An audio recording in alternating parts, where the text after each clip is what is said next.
dengan pembicara ke-6 yaitu Bapak Insinyur Nazarudin dengan judul Upaya Pengendalian Banjir Das Lawe Alas Singkil dan Reklamasi Rawa. Pada Bapak, persilakan.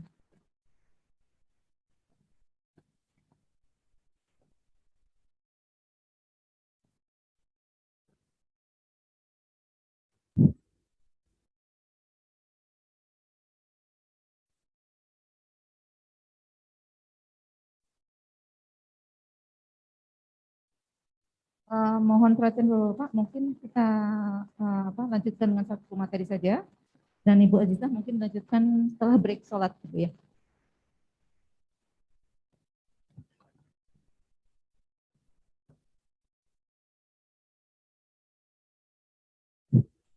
Assalamualaikum warahmatullahi wabarakatuh.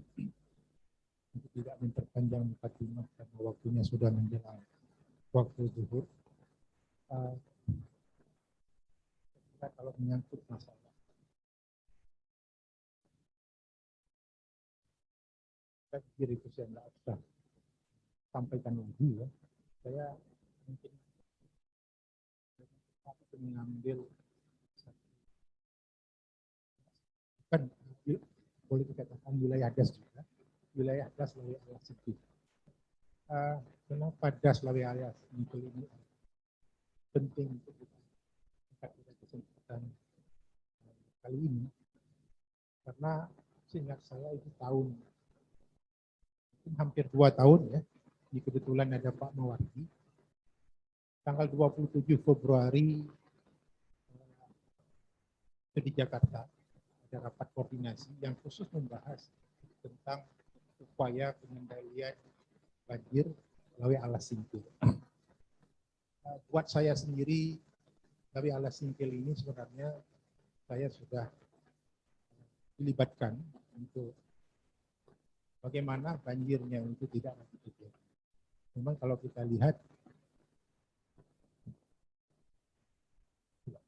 petanya, ini mungkin sekedar latar belakang Pak Muwardi, bahwa pada tanggal 27 Februari Bapak sendiri waktu itu di Jakarta, sepulang dari situ diminta untuk memperlihatkan konsep bagaimana penanggulangan banjir. Lanjut.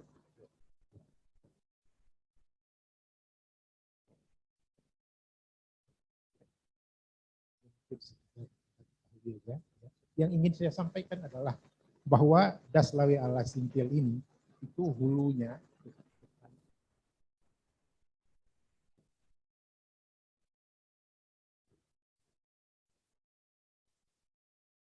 nah ini peta Aceh.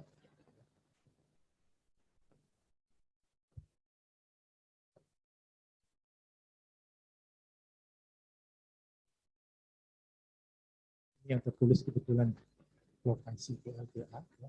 Tapi sesungguhnya hulu Lawe Alas Singkil, coba diperlihatkan peta dasnya. Ini yang paling hulu dan itu adalah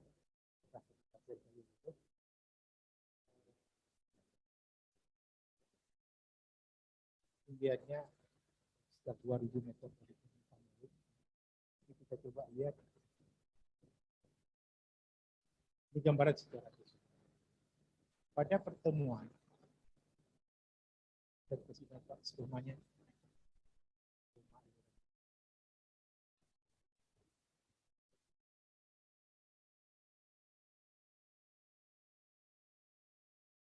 ini dunia belanjaan dari sini sampai kemari jaraknya kira-kira 300 km. Nah, luas gas dari dua aliran utama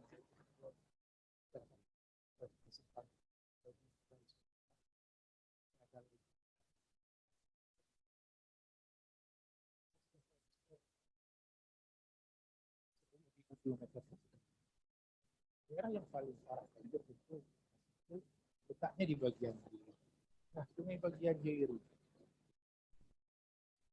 ini luas Singkilnya sendiri kira-kira sekitar 10.000 km yang tadi disampaikan oleh Adi Surya, kenapa tidak kita pindahkan masyarakatnya aja ke tempat ke arah ke timur yang tidak banjir. Tidak semudah itu kita bisa membuat usulan yang demikian karena sebenarnya mereka sudah ada mungkin lebih dari 6 tahun. Nah, saya pada kesempatan ini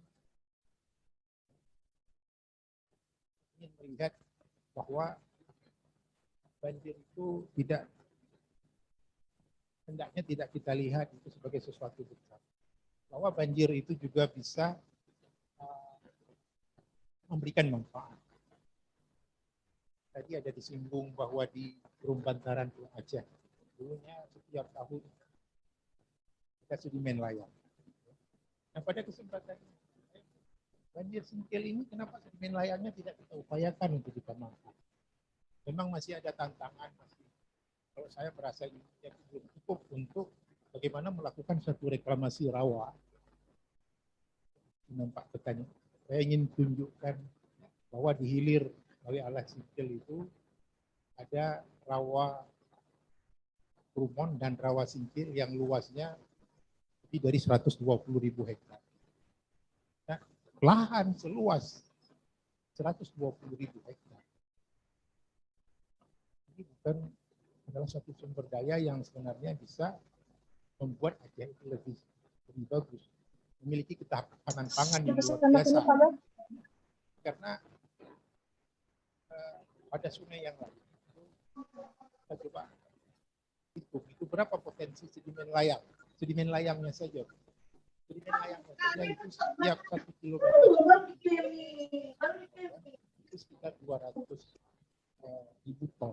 Nah, kalau untuk Lawe Alas Singkil ini pada posisi kita bisa lakukan reklamasi persisnya itu pada lokasi yang sekarang sudah dibangun PTP. Kalau tidak salah saya itu PTP 13. PTP ini mulai pada tahun 1998. Ya. Pada posisi itu di sebelah baratnya itu adalah rawa Trumon. Ini udah ada bakso Pak ada.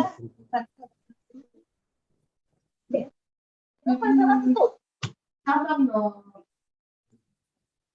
Yang saya siapkan terlalu kecil. Nah, ini dari skema aliran.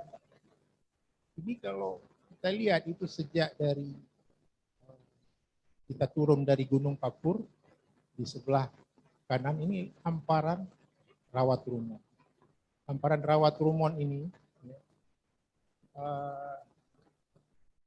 dahulunya itu di sini ada lokasi pemukiman transmigrasi. Jadi titik lokasi yang menjadi sasaran untuk kita ubah lahan rawa menjadi lahan produktif yang luasnya di sebelah kanan aliran hilir Lawe Alas Singkil ini sekitar 120.000 hektar ditambah bagian ada di sebelah ini sebelah kanan, ini sebelah kiri ya. Coba kita lihat sebenarnya yang menjadi masalah banjir memang di bagian hilir sejak dari jembatan Gelombang. Sejak dari jembatan Gelombang itu pemiringan sungainya yang saya coba periksa di peta itu sudah sekitar setiap 1 kilometer itu beda tingginya sekitar 35 cm. Semakin ke hilir semakin landai. Ya. Kalau flatbed rumah Aceh itu didesain 4 km hanya 3 km 1 km 30 cm. Nah, kita harapkan di sini itu bisa dilakukan reklamasi. Tapi kondisi hari ini merupakan area yang sudah masuk kawasan cagar alam. Cagar alam itu sama statusnya dengan Taman Nasional Gunung Leuser. Jadi kita tidak bisa lakukan apa-apa. Kalau kita melihat lagi referensi sebelumnya, itu sejak dari Lombang sampai ke Sipil, panjangnya lebih dari 70 km. Ini di sebelah kanannya, dulunya itu adalah sawah-sawah tradisional milik masyarakat. Saya tidak punya referensi sejak kapan sawah-sawah ini tidak lagi digarap, ya. Artinya kita yakini bahwa kalau di sininya akan sawah, ya, dan juga ini ada perkampungan, berarti dulunya di sini ada pemukiman yang mereka bisa hidup, bisa bertahan karena lahannya layak untuk ditanami. Sekarang pada tahun 1996, bulan Januari, saya naik perahu itu dari jembatan Gelombang turun ke arah hilir sampai ke daerah Kolak, ya, dan 2 jam. Itu ketinggian banjirnya sampai 1 meter. Memang mereka rumahnya tidak sampai tenggelam. Tapi pada tahun itu genangannya relatif lebih lama, ya. Artinya membuat mereka sulit bertahan untuk hidup apabila genangannya ke depannya mungkin menjadi lebih lama lagi. Sejauh yang saya ketahui, upaya yang ingin dilakukan untuk pengendalian banjir, ya, di sini mungkin ada Kepala Balai Pak Agustian, saya lupa tahun berapa, rencana pengendalian banjir bagian Deli ini adalah dengan membuat tanggul keliling. Yang waktu itu perkirakan biaya yang dibutuhkan mencapai 3 triliun. Saya berpikir kalau membuat tanggul keliling, tapi kita tidak bisa memanfaatkan apa yang sesungguhnya dibawa oleh banjir. Kalau misalnya pemerintah Aceh depan itu ingin melestarikan hutan, pemukiman yang ada di sebelah timur kota Kutacane, tepatnya itu ke sebelah timur laut,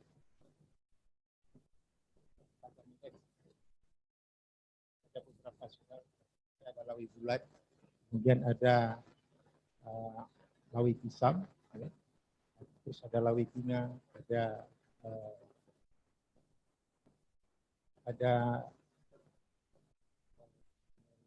Lawi Pak dan Lawi Pakam, hilirnya Lawi Pakam. Yang saya ingin sampaikan di sini bahwa itu karakter sungai di sebelah timur aliran Lawi Alas di daerah Kutacane, ya. Jadi kondisi alirannya pada musim hujan itu ekstrim, dia tergerus. Dan alirannya itu memiliki banyak potensi sedimen. Sedimennya bercampur, ada sedimen layang dan juga ada. Nah, pada bagian ini yang kita khawatirkan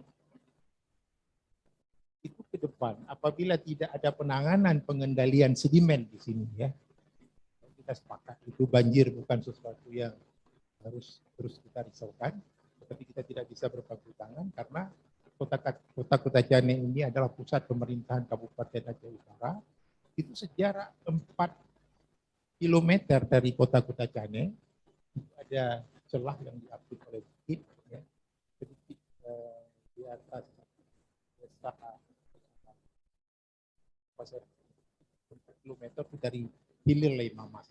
Sungai Lei Mamas ini pada saat hujan yang menimbulkan banjir, sedimennya luar biasa. Sedimen-sedimen ini bertahun-tahun itu tidak ada upaya pengendalian yang bersinergi dengan penambangan galian C yang setiap saat itu dilakukan.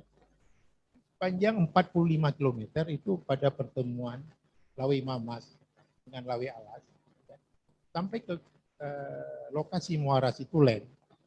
Seharusnya pemerintah itu mendorong, ya, dan menurut saya itu tidak hanya sekedar mendorong. Kalau mendorong itu nanti bisa jadi ada, bisa jadi tidak. Harus ada pengendalian sedimen. Yang pengendalian sedimen ini pada beberapa lokasi minimal pada 4 atau 5 lokasi itu ada lokasi untuk penambangan galian C. Dan galian C itu tidak bisa secara serampangan, izinnya diberikan tanpa ada pengkajian terhadap kestabilan badan sungai. Saya sebenarnya tidak cukup ilmu untuk berbicara ini. Saya pernah waktu itu minta Profesor Azmeri ya, mungkin melalui kampus Universitas Fakultas Teknik itu bisa ini menjadi semacam laboratorium lapangan sekaligus untuk mengamankan Kota Kucacane dari kemungkinan suatu saat terjadi banjir bandang karena beda tinggi antara lokasi muara Lai Mamas dengan Kota Kucacane ya, jaraknya hanya sekitar 10 km tapi memiliki beda tinggi sekitar 30 meter. Yang agak landai itu setelah Desa Terutung Pedi itu 4 km tidak 7 meter. Jadi ini mungkin tidak terlihat sekarang. Sebenarnya kalau yang saya bicarakan ini agak membosankan karena hanya berkutat dengan angka-angka dan elevasi ya. Kenapa ini berbahaya menurut saya ke depan? Karena sudah terjadi seperti di Dawei Sigala-Gala dan terjadi banjir bandang. Seperti tadi ditanyakan oleh Pak Adi Surya, kenapa banjirnya di hulu? Ya karena memang karakter sungainya memungkinkan terjadi banjir atau seperti misalnya kenapa banjir di daerah besar 2 tahun yang lalu sekitar bulan Mai kalau nggak salah selain curah hujannya yang mencapai 300 mm per 4 jam. Kalau kita lihat kesemangatannya kecil sekali, jadi kenapa bisa terjadi? Rezim sungai yang memiliki kekurangan itu akumulasi atau aliran debitnya tidak biasa. Salah satu yang kemudian pada daerah ada hal lain yang pada kesempatan ini kebetulan kepala balai juga ada, kepala dinas Pak Surya juga ada. Ingat saya tahun 1991 itu di hilir Muara Lai Mamas itu sudah direncanakan untuk pemerintah itu melalui dinas pendidikan itu akan membangun bendung. Kenapa di sini perlu dibangun bendung menurut saya? Karena ada hamparan areal persawahan yang luasnya sedikit kurang dari 16.000 hektar kalau kita batasi sampai ke daerah Lai Pakam. Sampai hari ini bendung ini sudah hampir 30 tahun lebih barangkali ya. Belum terwujud. Tetapi di sebelah timurnya itu di sungai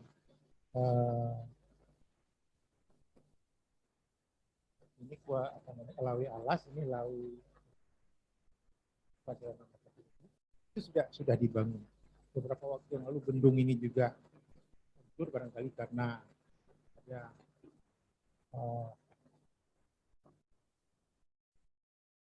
yang ingin saya sampaikan bahwa potensi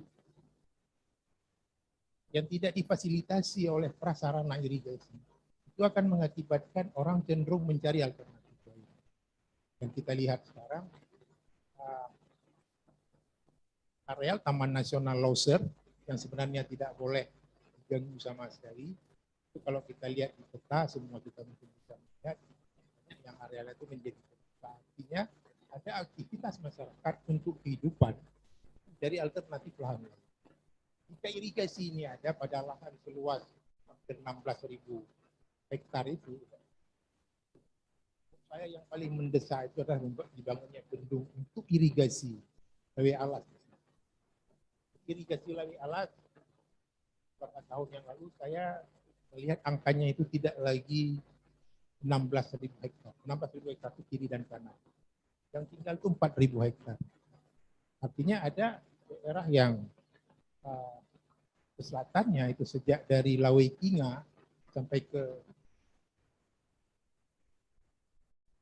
Muara Situlen ya, itu apakah tambahkan lagi, sesungguhnya irigasi itu bisa meningkatkan intensitas tanam. Kalau efektifnya kali tahun ini mungkin bisa intensitas tanam itu menjadi 250%. Ada hal lain yang barangkali saya tidak tahu persis ini masalahnya di mana ya. Tapi kebetulan ini ada kepala dinas pengairan, juga ada kepala BWS. Kenapa desain irigasi itu di daerah yang ada perkampungannya? Sebagaimana kita ketahui bahwa hampir semua perkampungan di Aceh itu ada dana pembangunan desa. Dana pembangunan desa itu masyarakat membangun saluran, masyarakat membangun jalan. Tetapi mungkin tidak ada dokumen perencanaan detail yang mendukung yang bisa saluran dan jalan atau saluran di pinggir jalan bisa difungsikan untuk sistem irigasi. Jadi betul-betul sebenarnya kita sebagai pelaku kegiatan yang terkait dengan ini ya, tidak tahu dari mana kita harus masuk. Sementara sekian banyak ada dana dari pemerintah, betul-betul kembali dana itu. Apakah ketika saluran itu digali dimensinya benar atau tidak? Karena kalau dimensinya tidak benar, pelaksanaannya salah, ujung-ujungnya tidak fungsional. Pengendalian banjir juga bisa dilakukan. Kemudian arah Lang Kejeren itu kalau kita lihat sepanjang 45 km. Aliran Sungai Lawi Alas ini di sebelah kirinya adalah jalan yang badan jalannya itu kondisinya kritis dan tidak jarang terjadi longsoran, badan jalannya putus. Atas dasar itu saya melihat kenapa air yang ada di daerah Agusin kita kurangi alirannya, tapi air ini kita manfaatkan. Kalau kita tidak manfaatkan, kos yang kita keluarkan untuk konstruksi membuat tunnel itu mungkin akan dipertanyakan. Sesungguhnya di bagian dulu tadi tidak terlihat, kira-kira 15 kilo, enggak sampai 15. Itu dari desa Agusin itu ada kota Bangkejeren. Bangkejeren ini di sekelilingnya itu adalah daerah irigasi Wei Sejuk yang memiliki luas hampir 2000, lebih dari 2.500 hektar. Bisa ditambah menjadi 3.000 hektar. Saat ini terjadi kekurangan air karena dia tidak punya satu sumber air yang besar, yang ada alur-alur kecil. Kita heran kenapa di daerah Lang Kejeren itu tidak bisa intensitas tanam sampai minimal 200 atau 250. Dan untuk kita ketahui, Lang Kejeren ini memang ada di ketinggian lebih dari 900 meter dari permukaan. Tapi curah hujan di wilayah ini dari stasiun hujan yang ada hanya sekitar 2.300 mm per tahun. Sedangkan perbandingnya itu seperti itu Bajana itu sekitar 2.400 mm dan Sidikalang itu sekitar 2.600 mm. Kemudian untuk daerah Subulu Salam, ini daerah yang curah hujannya paling tinggi, mungkin kita lihat di situ sawitnya mungkin begitu bagus. Curah hujannya itu dicatat sampai 3.600 mm per tahun. Kita tidak tahu persis ya, tapi saya ingat waktu kuliah dulu ada dosen yang daerah bayang-bayang hujan. Bayang-bayang hujan ternyata fenomena yang curah hujan yang kita catat juga mungkin daerah-daerah seperti Lang Kejeren ini dia pada saat jadi musim angin dari arah barat juga hujannya mungkin lebih banyak turun yang kemudian masuk ke daerah yang dalam bayang hujan. Baik, intinya ya, Lawe alas ini sebenarnya yang hanya banjirnya yang kita permasalahkan, tetapi bagaimana upaya memanfaatkan banjir itu. Yang pertama, kalau di Agusin bisa dibuat terowongan untuk irigasi untuk air minum, kemudian juga untuk pembangkit listrik yang bisa biaya terowongan. Kemudian untuk pengembangan wilayah seperti misalnya memanfaatkan air, dan titiknya itu ada di 5, jadi ada beda tinggi lebih dari 200 meter. Kalau kita mau buat misalnya pengembangan pariwisata yang berbasis air, ini daerah yang sangat menjanjikan. Kemudian ya bendung Lawe Alas, saya kira ini sesuatu yang sangat dibutuhkan itu untuk masyarakat kami yang ada di sini. Kemudian bagaimana menangani pengendalian sedimen. Pengendalian sedimen ini harus dikaitkan dengan penyediaan atau perencanaan lokasi untuk memproduksi bahan konstruksi bangunan, khususnya ada yang dari sedimen dasar. Terus kehilirnya itu di pertemuan, ya. Kita coba dikasih nampak tugas PLTA. Kalau kita lihat ini sukses PLTA, hulunya petani. Hulunya di Kabupaten Jaya Luas, dan ini masuk lokasi Dairi, Kabupaten Dairi. Ini adalah Rai Renun. Di Rai Renun ini sudah ada pembangkit listrik tenaga air. Mereka mengumpulkan air dari alur-alur ini, kemudian dialirkan ke Danau Toba. Potensinya sebenarnya yang dikelola itu hanya sekitar 139 km. Itu potensi energi listrik yang bisa dihasilkan sampai 2 kali 41 megawatt.